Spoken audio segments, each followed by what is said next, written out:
cucuku. Kau sudah lulus dari persyaratanmu. Niatmu untuk jadi orang kaya dan hidup bahagia akan terlaksana. Tuan Ratu, kenapa kedapung pisang itu berdarah? Tentu, karena kau sudah membunuh anak gadismu sendiri. Tidak, tidak. Kenapa bisa begitu? Itu adalah tumbal kekayaan yang pertama. Kau masih harus memberikan tumbalmu selanjutnya. Jika kekayaanmu masih akan terus bertambah dan utuh. Tapi jika tidak, kau sendiri yang akan menjadi tumbal.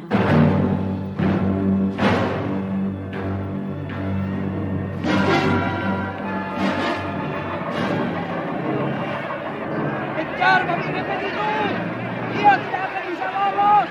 Ayo kejar! Kejar! Ayo kejar!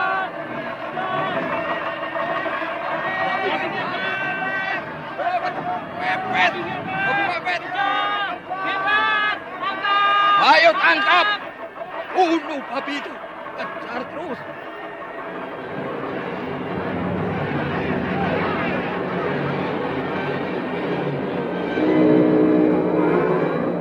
Berdakwah adalah kewajiban setiap muslim, tak terkecuali para tunanetra. Mari bergabung bersama kami, ITMI, Ikatan Tunanetra Muslim Indonesia Daerah Jember, untuk bersama-sama menuntaskan para tunanetra memperdalam agama Islam dan mencintai Al-Quran. Para tunanetra Muslim Indonesia mendirikan Ikatan Tunanetra Muslim Indonesia (ITMI) di Jember, berdiri sejak 13 November 2011. Informasi lebih lanjut, datang langsung di Sekretariat ITMI Jember, SLBA TPA Jember, Jalan Beranjangan nomor 1 Jember. Wujudkan masyarakat inklusif melalui Undang-Undang Disabilitas dan Strategi Multisektoral. Misteri Nini Pelet. Kali ini mempersembahkan episode ke-14 dengan judul Perjanjian dengan Setan. Naskah karya Ari Hidayat. Teknik dan montase Moko Metal. Dengan sutradara Dian Pertiwi.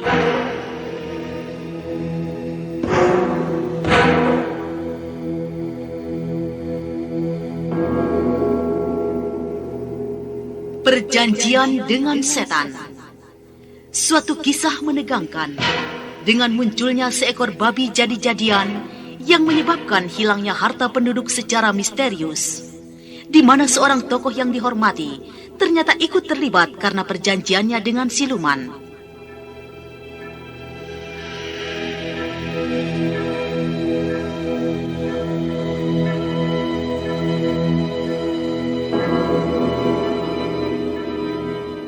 Dalam seri yang ke-17 ini, didukung oleh Asriati sebagai Nini Pelet, Sunario sebagai Mama Jarobat, Margaret sebagai Nyai Pasugihan, dan Lanti sebagai Laraswati. Pengantar cerita, Eli Kusuma. Selamat mendengarkan.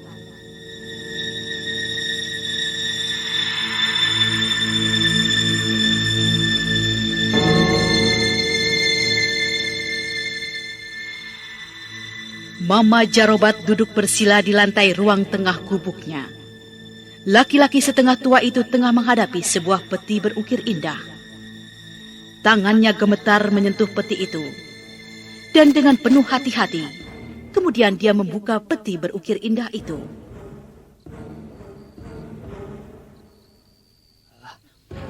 Peti ini sudah aku buka. Ini sarung hitam itu.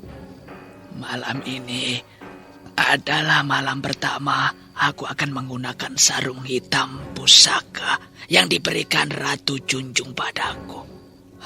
Iya, itu berarti saatnya aku memulai pekerjaanku.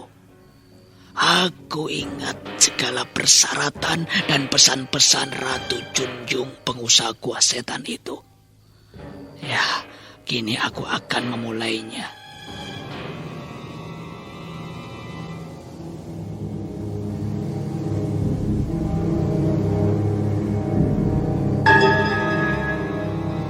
Mama Jarobat kemudian mengambil sebilah pisau yang berkilat. Dan selanjutnya dia menggoreskannya di pergelangan tangannya. Darah segar yang menetes dari bekas goresan pisau di pergelangan tangannya itu diteteskannya pada kain sarung hitam yang penuh dengan permata berkilauan yang membentuk gambar kepala babi. Aku sudah meneteskan darahku pada bagian gambar kepala babi di kain sarung hitam ini. Ya, permata-permata itu kini semakin nampak berkilau-kilauan. Malam ini, aku akan mendatangi rumah Nyai Basuki. Perempuan kaya lintah darat itu harus jadi korban pertamaku. Ya, akan aku kuras seluruh harta kekayaannya.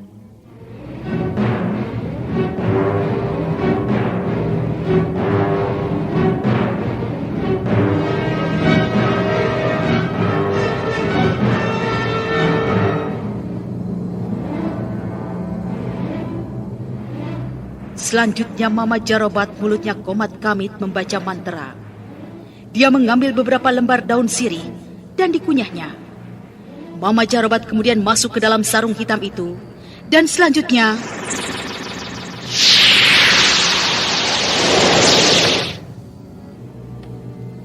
perlahan-lahan mulut Mama Jarobat berubah menjadi moncong babi. Kini nampaklah Mama Jarobat yang sudah berubah wujud menjadi seekor babi hitam bertanduk.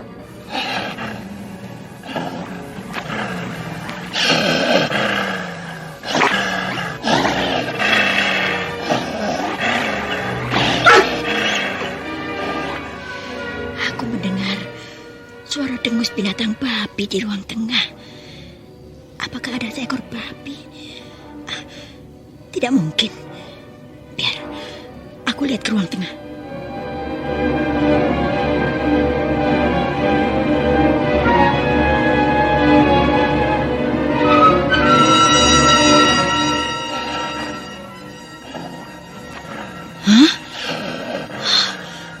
Seekor babi hitam. Dari mana babi itu masuknya? Pintu gubukku tertutup rapat. Babi itu berlari. Babi itu menerjang pintu. Seperti bayangan.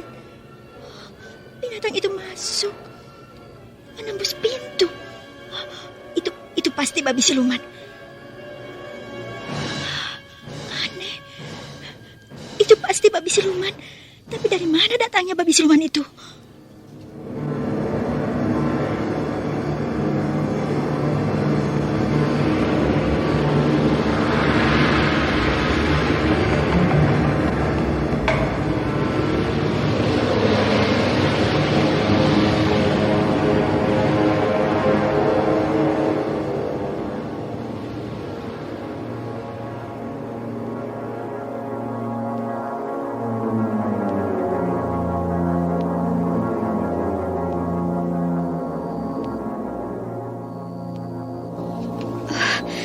Banyak sekali uang itu, Bu. Oh, inilah hasilnya jika kita mau kerja keras tanpa mengenal lelah. Usaha Ibu sepertinya semakin hari semakin maju saja. Iya, masih banyak uang Ibu di orang-orang yang belum mengembalikan hutangnya. Bagaimana, Laraswati? Apanya, Bu? Dimas, apakah kau sudah menemui pemuda itu? Kapan lagi? Jangan membuang-buang kesempatan. Seperti ibu ini. Ibu tidak pernah membuang kesempatan. Hasilnya, kau bisa lihat sendiri, bukan? Aku bukan belum mau menemuinya. Tapi aku sedang berpikir, satu hal yang aku rasakan agak sulit aku laksanakan, Bu. Tentang perintah nenek tamu kita itu. Kau tidak sanggup melakukan perintah nenek tamu kita itu. Agak sulit, Bu. Dengan cara apa aku harus bisa membunuh Restu Singgih, musuh nenek itu? Kau harus berusaha untuk bisa. Harus. Kita sudah berjanji menyanggupinya. Nenek itu bisa marah pada kita. Apa kita suruh saja Warsa, Bu? Pokoknya bagaimana caranya agar Restu Singgih itu tewas dengan kita. Tunggu sebentar. Ibu mau menyimpan uang ini dulu di kamar.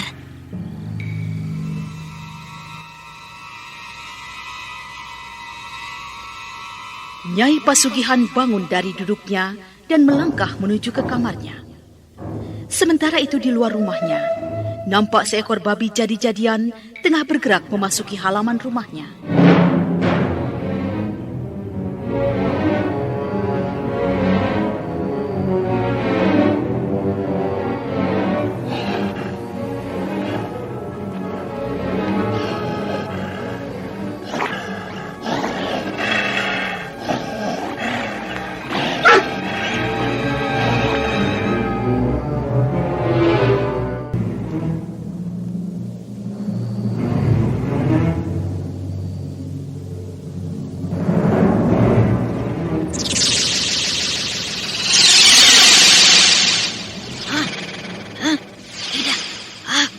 Peti emasku, uangku, semuanya hilang.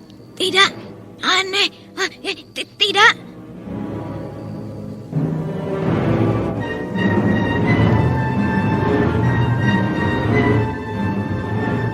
Tidak. Bagaimana ini?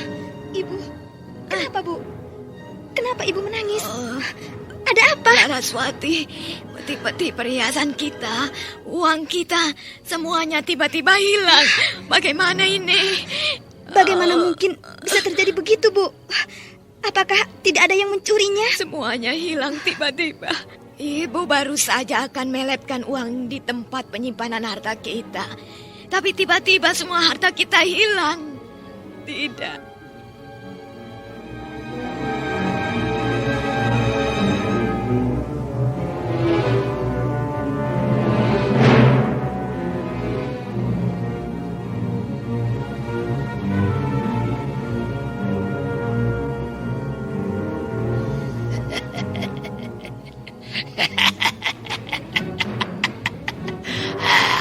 Aku selamat. Aku berhasil menggasak seluruh harta milik Nyai Pasugi.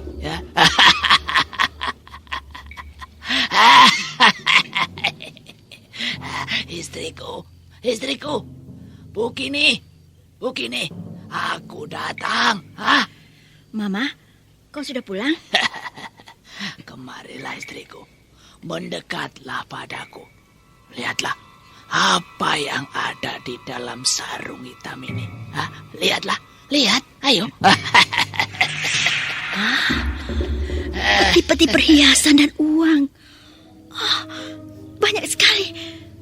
Dari mana kau dapat semua itu? Apakah kau merampok? Merampok? Ya. Aku tidak merampok, istriku. Kau tidak perlu tahu dari mana semua ini aku dapat. Kini aku sudah buktikan kalau aku akan membahagiakanmu. Kita akan menjadi orang kaya. Hidup kita tidak akan terhina lagi, istriku.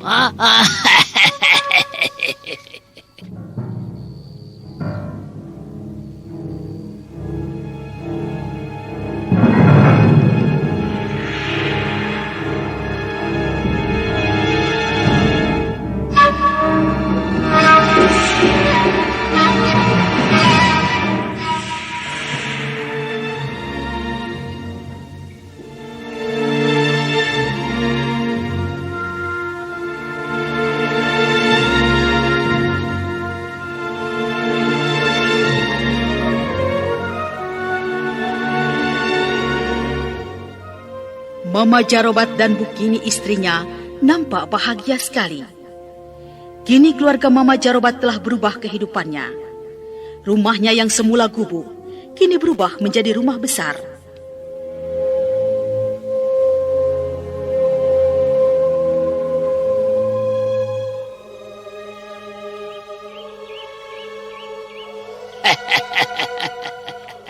Bagaimana Bukini?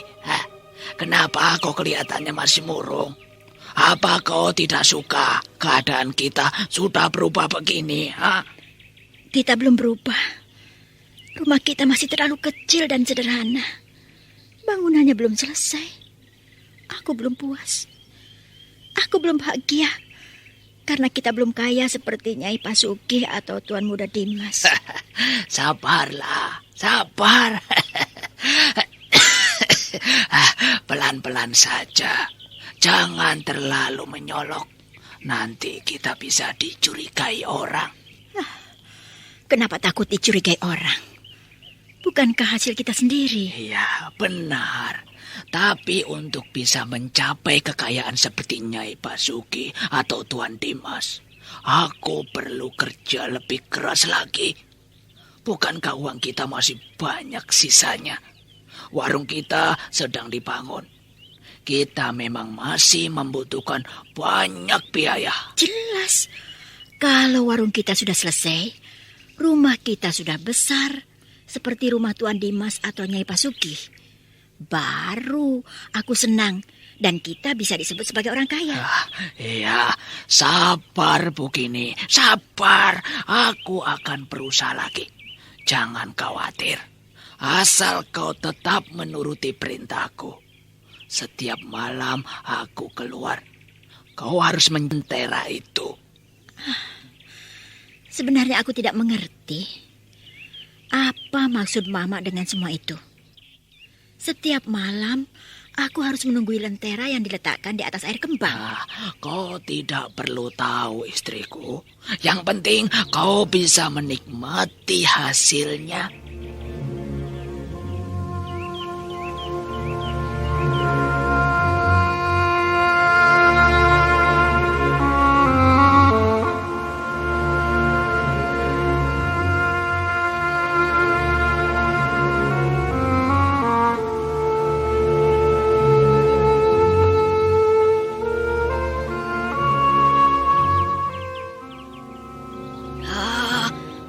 Aneh, cepat sekali perkembangan kehidupan Mama Carobat dan Bukini. Rumahnya yang dulu gubuk, kini sudah dibangun agak besar. Warungnya juga sedang dibangun. Iya, dari mana mereka mempunyai uang sebanyak itu? Aneh juga. Penduduk semuanya juga tidak mengerti dan heran. Laraswati, Ibu kira sudah waktunya kau menemui Dimas. Cepatlah kau dekati dia, miliki dia. Bukankah kau tahu, semua perhiasan dan uang kita sudah hilang secara aneh. Ibu sudah tidak memiliki perhiasan dan uang lagi. Kita bisa jatuh miskin kalau terus-terusan begini. Dengan kau bisa menjadi istri Dimas, bukankah kekayaan kita akan bertambah lebih banyak lagi? Iya, Bu. Aku memang sudah waktunya harus menggunakan barang-barang keramat milik Nyai Kadarsi itu. Nanti malam, waktu yang baik, aku akan datang ke rumah Dimas. Nah, Ibu sangat mengharapkan sekali kau cepat bisa memiliki Dimas. Kita bisa dikalahkan Mama Carobat nantinya.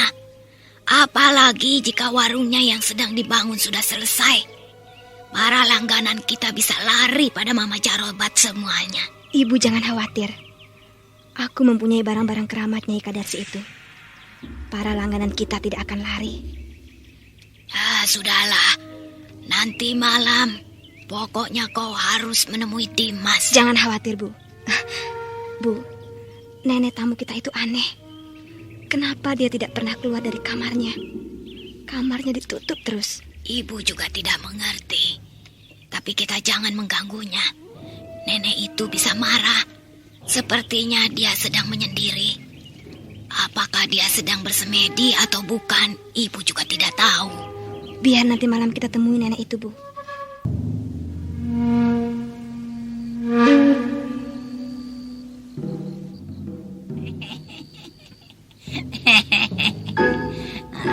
Ada apa malam ini kalian menemui aku? Apakah tugasmu sudah selesai, Laraswati? Belum, Nek. Saya belum bertemu pemuda bernama Restu Singgi itu. Iya, Nek. Maafkan kami. Kami sibuk karena banyak persoalan yang kami urus. Apakah kalian sudah tidak mau menuruti perintahku? Bukankah Laraswati aku perintahkan untuk mencari dan membunuh pemuda bernama Restu Singgi itu? Kenapa sampai kini belum kau jalankan perintahku itu? Maafkan saya, Nek. Saya tetap akan menjalankan perintah nenek itu. Tapi saya belum menentukan waktunya yang tepat. Karena saya sendiri baru akan menemui pemuda pujaan saya, Dimas itu. Kau pemalas, Laraswati. Kau bodoh. Kau buang kesempatan baikmu. Tapi baiklah, kini kau aku ampuni.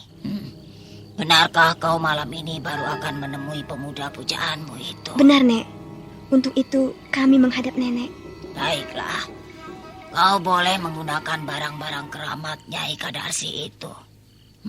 Mana peti berisi barang-barang itu? Ini, Nek.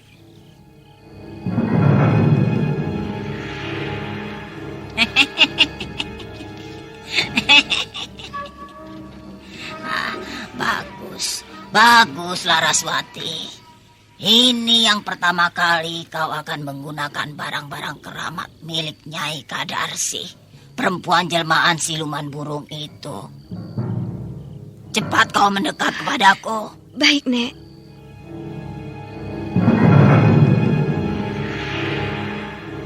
Laraswati perlahan-lahan mendekati Nini Pelet yang duduk bersila menghadapi peti berukir di atas ranjang tidur. Laraswati selanjutnya duduk bersila menghadap Nini Pelet. Nini Pelet kemudian membuka peti berukir itu.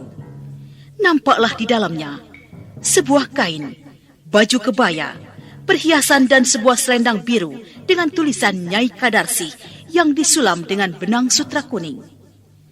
Selanjutnya Nini Pelet mengambil tongkatnya dan kemudian Persatuan Tunanetra Indonesia, Pertuni, di Kabupaten Jember, sejak berdirinya pada 1994, Pertuni Jember telah berhasil mengantarkan sebagian anggotanya menempuh pendidikan non-formal dan mengenyam pendidikan ke jenjang yang lebih tinggi. Informasi lebih lanjut datang langsung ke Sekretariat Pertuni, SLBA TPA Jember, Jalan Beranjangan 1, Jember. Mari sahabat tunanetra bergabung bersama kami di Pertuni Persatuan Tunanetra Indonesia sebagai wadah perjuangan para tunanetra Indonesia khususnya di Kabupaten Jember untuk menyamakan visi dan persepsi perjuangan kita memajukan tunanetra Indonesia Jember khususnya. Wujudkan masyarakat inklusif melalui Undang-Undang Disabilitas dan Strategi Multisektoral. bagaimanakah kisah selanjutnya? Nah, saudara pendengar, ikutilah lanjutan serial misteri Nini Pelet. Sampai jumpa.